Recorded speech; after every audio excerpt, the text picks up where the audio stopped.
Good evening again. We are here. Yay. We are here. Thank you. Okay, so today we are going to continue reading this amazing book, extraordinary book that teaches anybody who wants to better their life, teaches them how to succeed. And the name of the book is Keys to Success, the 17th Principle of Personal Achievement. I extremely recommend anybody that wants to seriously accomplish, succeed at anything they want in their life. I seriously, extremely recommend them to read this book. Okay, the day before, we read about chapter 2, and in chapter 2, we read about establish a mastermind alliance. And in this chapter, we read about forming a mastermind alliance, maintaining it, maintaining a mastermind alliance with yourself, and cultivate a mastermind alliance wherever you can.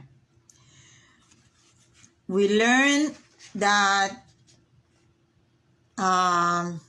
in forming a mastermind alliance, you have to take 4 steps.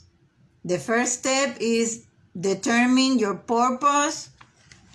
The second step is selecting the members of your alliance.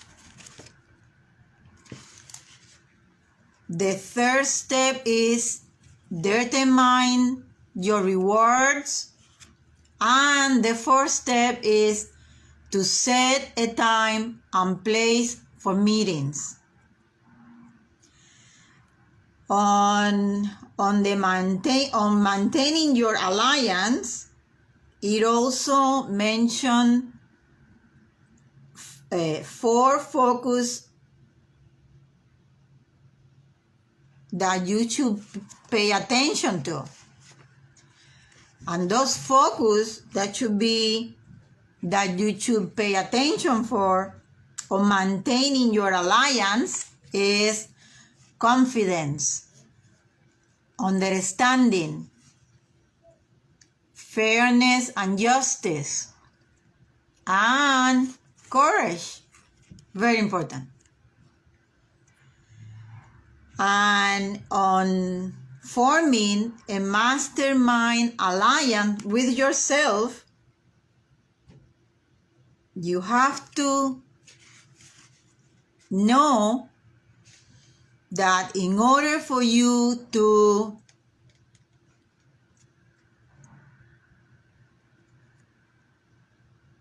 want something for anybody, you must do something for yourself first. So take that in consideration. You need to do something for yourself first before anybody can do something for you. The other thing that we read was about cultivating the mastermind alliance whenever you can. In your marriage, very important. In your education, very important. And well, those were the topics that we covered on the chapter 2 about establishing a mastermind alliance. So today we are going to start chapter number 3.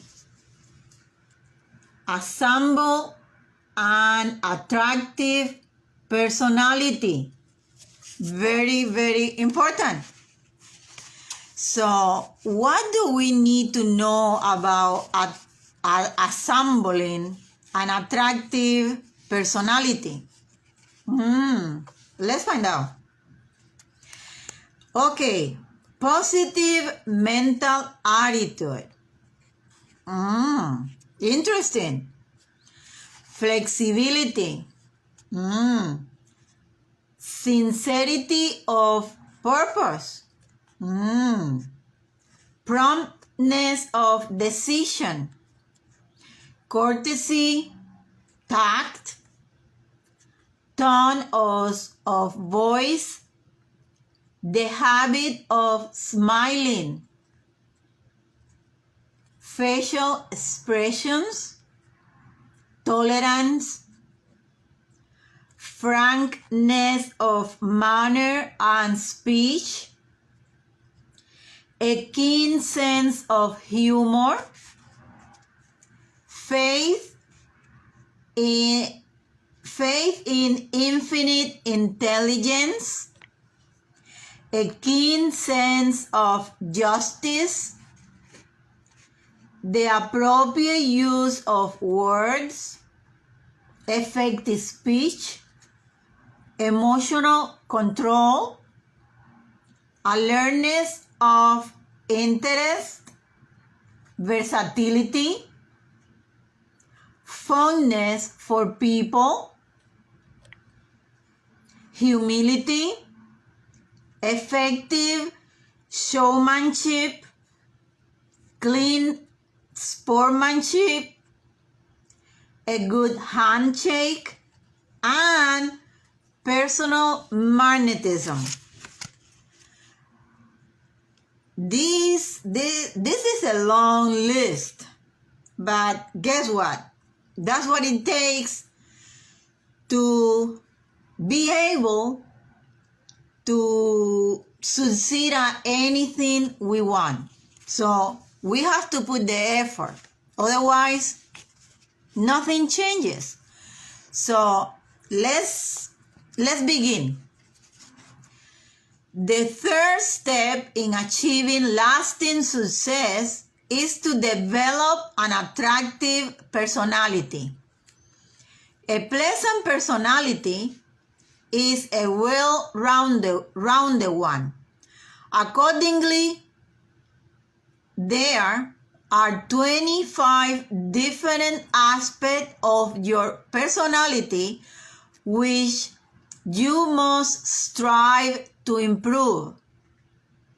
Don't be intimidated by that number, for you will find that many of the aspects are closely related. Working to bolster one will help you straighten many others. Positive mental attitude. Okay, let's find out what is this positive mental attitude. This is what it says. A positive mental attitude is the right mental attitude in any given situation, and it most often composed of the plus characteristic symbolized by such words as faith, integrity, hope, optimism, courage, initiative, generosity, tolerance, tact, kindness, and good common sense. Oh my gosh, there is a lot to deal with, but guess what? That's what it takes. Positive mental attitude is the most important aspect of any attractive personality. Indeed, it is crucial to many of the 17 principles of success. Positive mental attitude influences your tone of voice, your posture, your facial expressions. It modifies every word you say and determines the nature of the emotions you feel. It affects every thought you have and the results your thoughts bring you. For the sake of contrast, let's examine the effects of a negative mental attitude. It dampens your enthusiasm, curtails your imagination, undermines your desire to be cooperative, overthrows your self-control, makes you sullen and intolerant, and if this weren't enough, throws your reasoning out of gear. A negative mental attitude is so detrimental to your efforts that you are better off staying at home than venturing out into the world with it. It will only make your enemies and it will only make you enemies and corrupt your good works and alliances. A lawyer who goes into court with the best case in the world will convince neither judge or jury if her attitude is negative. What kind of confidence would you have in a sullen, pessimistic doctor, no matter how many degrees hangs on the wall? None. People simply will not tolerate a bad mental attitude. In contrast, a positive mental attitude opens doors and allows you to display your skills and ambitions. Imagine that lawyer presenting her case with confidence, gaining the ear of judge and jury because she's distinctively self-assured. Wouldn't you rather be treated by a physician who sets you at ease, answer your questions plainly, and demonstrate a knowledge of his field? Building a positive mental attitude is part of the other aspect of an attractive personality. As you read on, you will see how understanding and applying each of these points reinforces your positive mental attitude. Flexibility. Being able to adapt yourself quickly to changing circumstances and emergencies without panic or loss of temper is a significant skill as you struggle toward success. Having a flexible disposition means you must be like a chameleon, quickly harmonizing with your environment. This does not mean shedding your principles or altering your goals. A chameleon is still a chameleon regardless of whether it is brown or green. Flexibility means recognizing that your own mental attitude toward a situation determines if it is a disaster or a boom. If your product fails the first time out, is that good or bad? If you have flexibility, it is great. You have the opportunity to recognize flaws, to improve your product or its marketing early in the game. And because you have positive mental attitude as well, you are in an even better position to seize that opportunity. Flexibility also means that in every negotiation, you understand that the other party needs and demands are ways in which you can better render the service you are offering in exchange. If someone needs your product a week before you have planned to deliver, you can recognize that he or she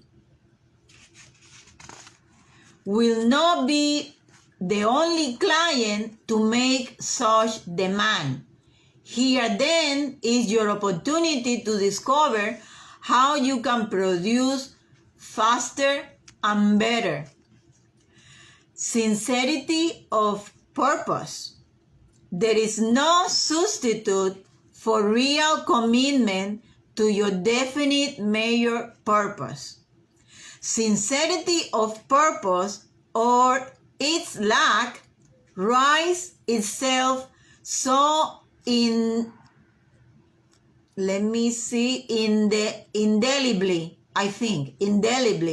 into your words and deeds that anyone can recognize it.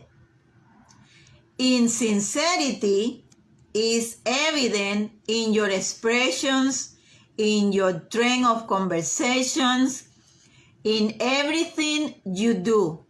No amount of acting skill can disguise it. The yes man is a universal object of derision precisely because everyone recognizes his insincerity. But if you are possessed of real sincerity of purpose, it will be just as visible. Sorry about that. It will be just as visible. Andrew Carnegie told me once how he called a new employee into his office to issue a directive. The man listened. Then look at him squarely in the eyes, and with a good-natured smile and said, "All right, Chief, you are the boss, but I'm going to tell you what your request is going to cost you because you haven't investigated this matter as closely as I have." Something about his assured manner, with no hint of insubordination, convinced Carnegie to delay his decision and investigate further. He discovered that he had been wrong and his new employee was right. The man was Charles M. Schwab, who eventually brokered the deal between Carnegie and J.P. Morgan. that founded U.S. Steel. Schwab. Sorry, I don't know how to say this. Let's say Schwab. Schwab. Okay, let's say Schwab. Then went to start up the Mammoth Bethlehem Steel. He began his rise to prominence on the simple basis of his sincerity of purpose in everything he did. Be sincere first of all with yourself, and you will steadily grow in self-reliance. If you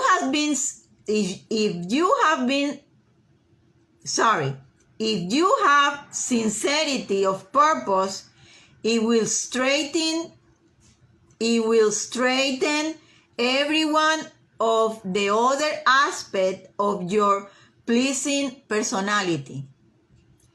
What better compass could you have at a moment you must demonstrate flexibility than a true and lasting dedication to your definite major purpose?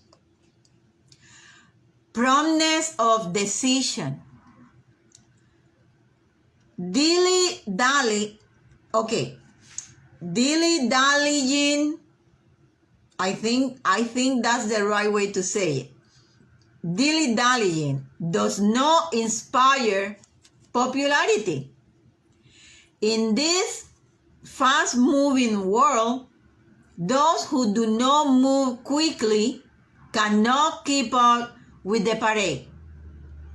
Successful people reach decisions definitely and quickly, and they become annoyed and are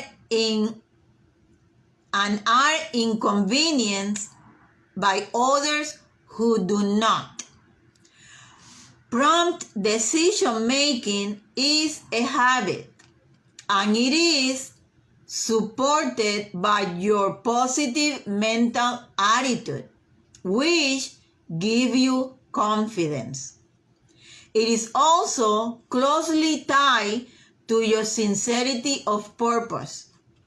The more you are convinced of the value of your definite major purpose, the quicker you will be to discard distracting options and to select those which move you toward your goals. If your choice is between quick profit and a long-term relationship with a client, your sincerity of purpose allows you to make your decision quickly. Opportunity is everywhere, but it is feet of foot. Even if you have the vision to recognize it, without a fast decision on your part, it will be gone. Courtesy. The cheapest and most profitable quality in the world is courtesy. It is absolutely free, save for the moment it takes to express it. Unfortunately, today it is also scarce, thus all the more value when displayed. Courtesy is nothing more than the habit of respecting other people's feelings under all circumstances. The habit of going out of one way to help the less fortunate. The habit of controlling selfishness in all forms. Do not mistake high-flown manners for courtesy. Using the correct fork at dinner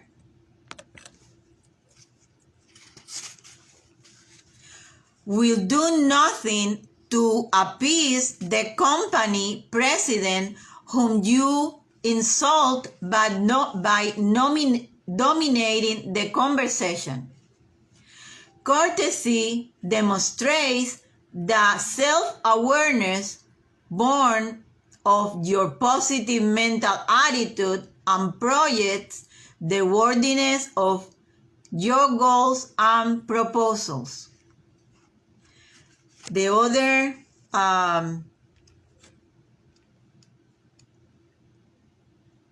other skill is tact. There is a right moment and a wrong moment for everything. Tact is the habit of doing and saying the right thing at the right moment. Tact is so closely related to courtesy that you cannot practice one without the other. It is an invaluable skill, just as noticeable for its absence as for its presence. Here is a list of the most common ways people show their lack of tact. Let's listen. Carelessness in their tone of voice, often squeaking in gruff, antagonistic tones. Speaking out of turn when silence will be more appropriate. Interrupting others who are speaking. Overworking the personal pronoun so that every sentence features the word I. Asking impertinent questions, often to impress others with their own importance. Injecting intimately personal subjects into the conversations when such subjects are embarrassing to others. Going where they have not been invited. Boastfulness. Flaunting social norms in matters of attire.